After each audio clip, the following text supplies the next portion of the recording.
Hey guys, this is Casey from Spectora. This tutorial is specifically a walkthrough for our office staff, managers, support staff, whatever you would like to call them.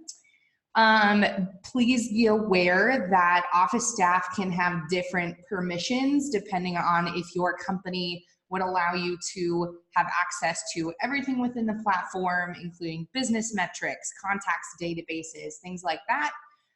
If they want you to be able to schedule, if they would like you to be able to publish reports, edit the template, things like that.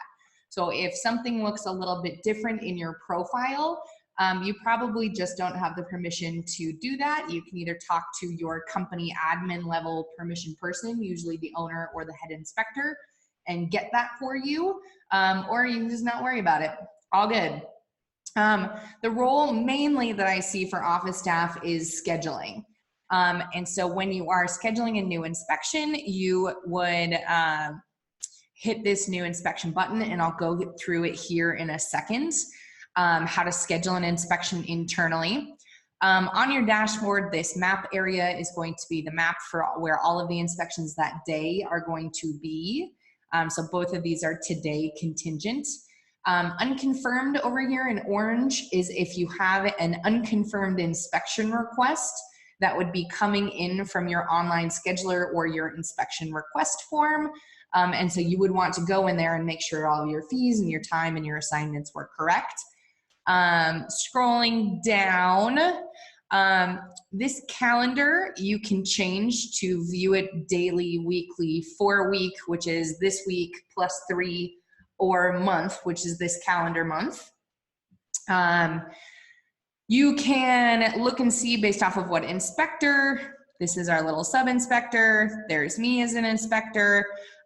You'll often see, depending on your calendar view, your inspectors being color-coded. That's just to help you out a little bit. You can also see that this is one of the unconfirmed inspection requests, excuse me. And so you can look at this calendar and see, well, that one's booked, that agreement has not been signed, and this inspection has not been paid for. Just little cheat sheets there.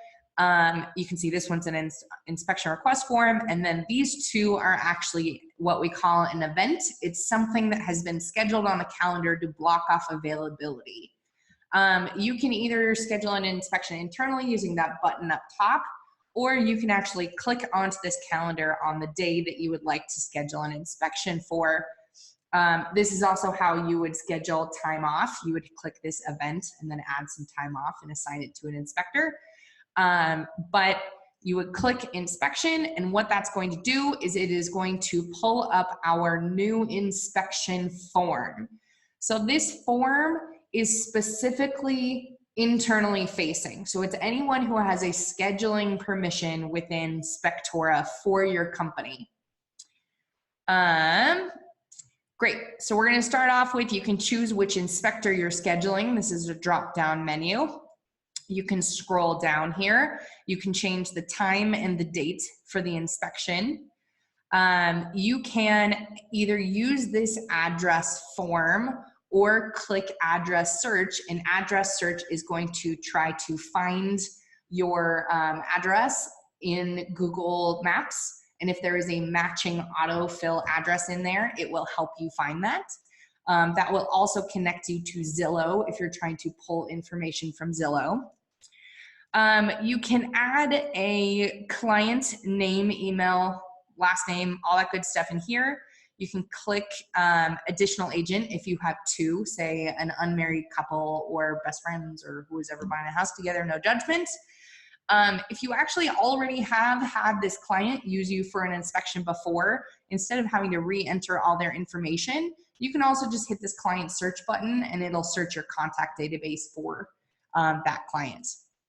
If we keep scrolling down here, you can use this drop-down menu to select a service that is established in your company's services and fees area. And once you select a major service and click off of it, you'll see that this option down here to select add-on services, which are usually things like upsells, you can click that and say, yep, I would like a sewer scope and a radon, please. And as we're clicking, you can see that the charges on the invoice are adding up over here. so that we can check and see if everything's good before we schedule. If you have a discount code, you can add it in there. And then if you're looking at this and you're like, oh, we actually agreed that we would give them half off sewer scope. If I keep scrolling down here, there's this manual edit button. And if I hit manual edit, it is going to pop open an editable area where I can say residential inspection, the pre-tax amount, sewer scope. Okay, I'm gonna take this pre-tax amount and I'm gonna make it $50 instead of $100. Now, I don't need to touch anything else for this. I can just continue scrolling down, and the action of saving the inspection is going to save these changes. It's a pretty common accidental error on tech support to have people do manual edits and then hit this revert changes button thinking that they're saving. You can just leave any of your manual edits alone. If you would like to add a completely new line item, you can hit the new fee button. You can also use this require payment to release reports to unlock needing to pay to view a report. I see this most commonly when it's a pay at closing inspection. If you do not touch that, the system will default to needing to be paid before they can see the report. The client's agent, if you've already used the agent, it will already be in your contacts and you can just start typing their name and it will pull up who they are. If you can't find them, if they're not in your contacts area, you can click here and add a new agent. Same thing with listing agent immediately below. If I keep scrolling down here, you can change the order ID, you can add a referral source. Those get tracked in your company's metrics. If you uncheck this confirmed inspection box, what you're gonna do is create essentially a placeholder inspection on the calendar or an unconfirmed inspection request. And so rather than booking this inspection immediately, you can say, I would like to save all of this information. We think this is when we're going to do it. Let's get it on the calendar, but let's not actually confirm it and trigger everything to go out, the confirmation emails, things like that, until we're absolutely ready to, and then you can go back and confirm that inspection request. If you have a situation where you don't want to send out any of our automatic emails or text messages, you can use this disable automated notifications checkbox and turn that on. Keep in mind that you can always turn them back on later and re-trigger the confirmation email, the report ready email, and those two actions will re-queue your pre-inspection emails or your post-inspection emails. So you can always turn those things back on. But hitting those will make them not trigger automatically. You can also check if things are occupied or if utilities are on. And then this internal notes area actually gets piped over to your inspector's on-site report editing app, which I guess it's important to note you don't actually have access to as a support staff. That's one of the main differences between being an inspector and being a support staff. Inspectors require a subscription in Spectora, either monthly or annually, and included in that subscription is access to the report writing on-site app. As support staff, since you are not inspecting, you do not have access to the report editing app. But if you were to enter any internal notes in here, such as your lockbox for there, it would show up on your inspector's app, meaning that they don't have to go back through text messages or emails to find that stuff. It just makes it a little more convenient. You'll notice that I have this gray save inspection button. If you see that it is grayed out, please go back and make sure that you have a complete address. That's what I'm missing here. I never actually entered an address for this inspection. Or that if you have entered any emails, that they are valid email types. And what I mean by that is one of the things that will prevent you from being able to save an inspection is if you have an email address that has like 2 @ in it or no.com. If it's not a valid email template of like name, @ domain name, .com, .net, whatever it is, the system will not allow you to save the inspection since it can't possibly send out a confirmation email to an invalid email. So it's going to send a warning up to you and let you know. I'm actually going to scroll all the way back up to the top and go back to my dashboard. Other things that you may interact with if your company has given you inspector level permissions, admin level permissions. Those are the highest level of permissions. You'll have access to contacts and metrics. Contacts is where you would see and view all of your clients and your agents with their information in there. Metrics will give you revenue and number of inspections done, things like that. Automation is going to be your base templates for your emails and your text messages. And then besides from that, your name up here, by the way, is a drop-down menu. Template editor, usually inspectors do that, not support staff. You can see a bigger calendar view if you click here. Team page is where you're going to manage adding subscriptions if you need to add more inspectors or support staff. You can look at payments received if you're using Spectora payments. Data exports are going to get you things like, I would like to export all of my inspection data or my revenue or my payments tracking or my mileage or my referral sources, things like that. Profile is where you can set up both your company or your inspector profiles. And settings, we've got various tools in here to help you perform things within the inspection industry and within your business, integrations, things like that. Finally, if I scroll down here, I'm going to give you guys a brief overview of the inspection details page. Every inspection in Spectora has its own inspection details page.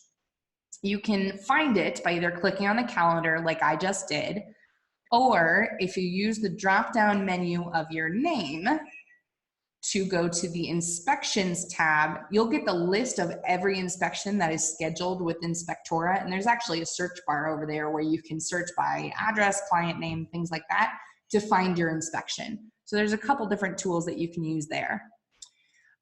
If we scroll down a little bit, if I wanted to reschedule this inspection, I could click this time and date up here.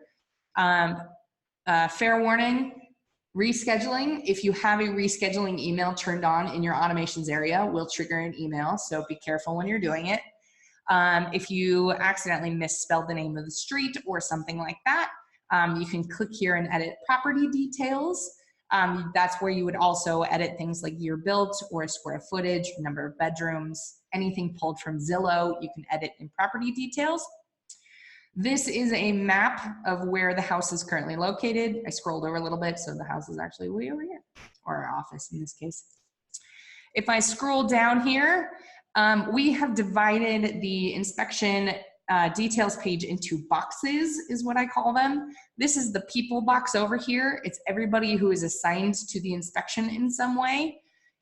This is your inspector, your client's agent.